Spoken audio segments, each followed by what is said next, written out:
اس میں ایسی کوئی گنجائش نہیں جس سے کبھی ہمیں مال مل سکے اور ہماری پریشانیاں دور ہو سکیں، پر بھگوان کچھ اور سوچ رہا ہوتا ہے۔ ہم کچھ سوچتے ہیں، بھگوان کچھ اور۔ جب وہ دینے بھی آتا ہے تو ایسے دیتا ہے کہ منش سوچتا رہ جاتا ہے۔ تم ٹھیک کہتے ہو شکتی بتا کہ ہماری طرف سے تو بھگوان نے آنکھیں بند کر لی ہیں۔ 6 بیٹیاں ہیں تو بالکل ہی جوان، باقی مقابلہ کرنے کے لیے دوڑ رہی ہیں، تمہاری کمائی سے تو کچھ بچتا ہی نہیں ہے۔ بھگوان جانے کیسے پوری پڑے گی، کیسے ان کے بیاہ ہوں گے، کیسے یہ اپنے گھروں کو جائیں گی۔ سیلا دیوی نے اپنا سر دونوں ہاتھوں میں پکڑ لیا اور ان کی آنکھوں کے آنسو بھر گئی تھی۔ کنہیا لال کا بھی دل بھر آیا اور سیلا دیوی کی فکروں سے آگاہ تھا، لیکن پھر بھی اس نے اپنے پتی کا غم ہلکا کرنے کے لیے حوصلہ کیا اور بولا، یہ سارے کام بھگوان کے ہیں شکتی کی ماں، میں اور تو کچھ نہیں کر سکتا۔ تو جو کام بھگوان کے ہوتے ہیں ان کے بارے میں تو کیوں پریشان ہوتی رہی ہے؟ لو یہ خوب کہی تم نے، بھگوان آنکھیں بند کر رکھی ہیں اور میں بھی پریشان نہ ہوں۔ ارے تمہاری یہی باتیں تو میرا دل جلاتی ہیں۔ ارے ہوش میں آ گئی تو؟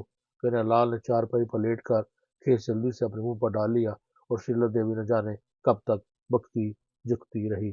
اب وہ اپنے پرانے موڈ میں آ چکی تھی، لیکن کنہیا لال مزے سے خراٹے لے رہا تھا۔ سیلا دیوی کی آواز اسے لوری سی معلوم ہوتی تھی۔ وہ مجھ سے سوتا رہا اور سرلا دیوی بیچاری خود ہی تھک ہار کر خاموش ہو گئی۔ شام کو ٹھنڈ لگتی تھی۔ کنہیا لال اپنے برتن گدے پر لاد کر کوئی پینٹ پہنچ گیا تھا اور اپنی مخصوص جگہ بیٹھ گیا تھا۔ قریب و جوار گاؤں دیہات کے لوگ خرید و فروخت کے لیے آنے شروع ہو گئے تھے۔ کنہیا لال کی نگاہیں اپنی طرف اٹھنے والے قدموں پر لگی ہوئی تھی، لیکن یوں لگتا تھا جیسے آج کسی کو مٹی کی ہانڈیوں اور برتنوں کی ضرورت ہی نہیں تھی۔ ایک بھی گاہک اس کی طرف نہیں آیا تھا۔ گزرتے ہوئے لمحات کے ساتھ کنہیا لال کی آنکھوں میں مایوسی تیرتی جا رہی تھی۔ آج تو ایک بھی گاہک نہیں آیا۔ اے بھگوان، ایسا تو کبھی نہ ہوا، آج کچھ نہ بکے گا، بڑی پریشانی ہو جائے گی۔ شکتی کی ماں تو ویسے ہی پریشان رہتی ہے۔ وہ سوچتا رہا کہ کچھ نہ ہوا۔ سورج غروب ہو گیا، لوگ اٹھنے لگے۔ رات ہونے سے پہلے گھروں کی طرف پڑنا پڑتا تھا کیونکہ رستے میں جنگلی جانوروں کا خطرہ بھی رہتا تھا۔ اکثر حادثات ہوتے رہتے تھے۔ آبادیوں کے درمیان راستے جنگلات پر مشتمل تھے اور ان جنگلوں میں کبھی کبھی لگڑ بگے اور تیندوے نکل آتے تھے اور دیہاتیوں کو ہلاک یا زخمی کر دیتے تھے۔ کنہیا لال کی جیب میں آج ایک پیسہ نہ تھا۔ اس نے سوزنی سے برتن سمیٹے گدے پر لادنے لگا۔ سارے کے سارے برتن جو کہ توں تھے، وہ واپس چل پڑا۔ دل میں بہت اداس تھا۔ شام جھکتی چلی جا رہی تھی۔ گاؤں کے رستے میں ایک برساتی ندی پڑتی تھی جس کے ساتھ ساتھ جنگلی جھنڈ پھیلے ہوئے تھے اور اکثر لگڑ بگے ان جھاڑیوں میں چھپ کر بیٹھ جاتے۔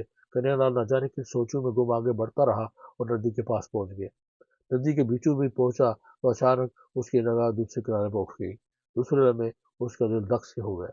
اس کے سیدھ میں ایک جھاڑ سا کھڑا ہوا تھا اور اس کے پاس کچھ چیز بہت حرک نظر آ رہی تھی۔ کنہیا لال کا چہرہ خوف سے بگڑ گیا تھا۔ وہ ٹھٹک کر کھڑا ہو گیا۔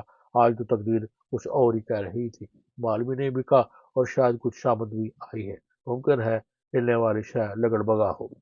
چند ساعت وہ اپنی جگہ کھڑا خوف بھری نگاہوں سے اس شے کو دیکھتا رہا، پھر بھگوان کا نام لے کر آگے بڑھا۔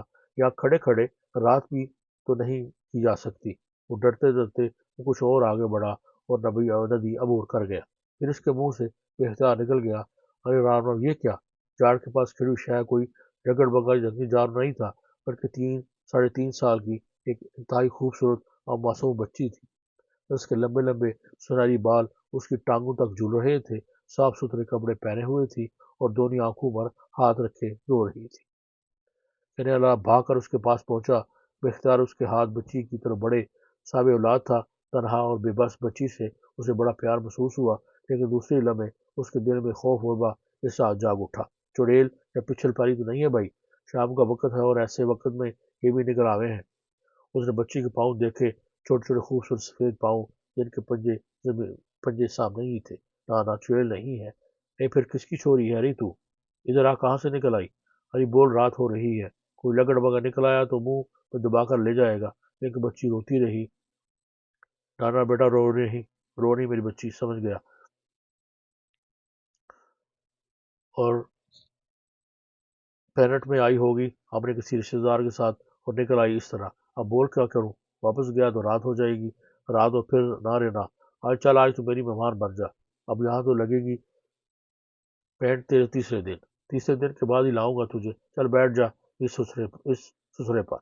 اس نے بچی کو گدے کی پیٹھ پر بدنوں کے پیچھے بٹھا دیا اور تیز رفتاری سے چڑھ پڑا، لیکن اب اس کے دماغ میں سرلا دیوی کلبلا رہی تھی۔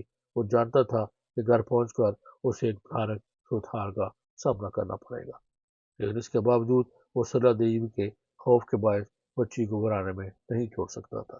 چنانچہ بھگوان کا نام لے کر وہ گھر پہنچ گئے۔ تو یہ تھی قسط نمبر 2۔ اس کے بعد کیا ہوا، اس کے لیے جڑے رہیے میرے چینل کے ساتھ، اور انشاءاللہ حاضر ہوں گا قسط نمبر 3 کے ساتھ۔ اپنا بہت خیال رکھیے اور میرے چینل کا بھی۔ اللہ حافظ۔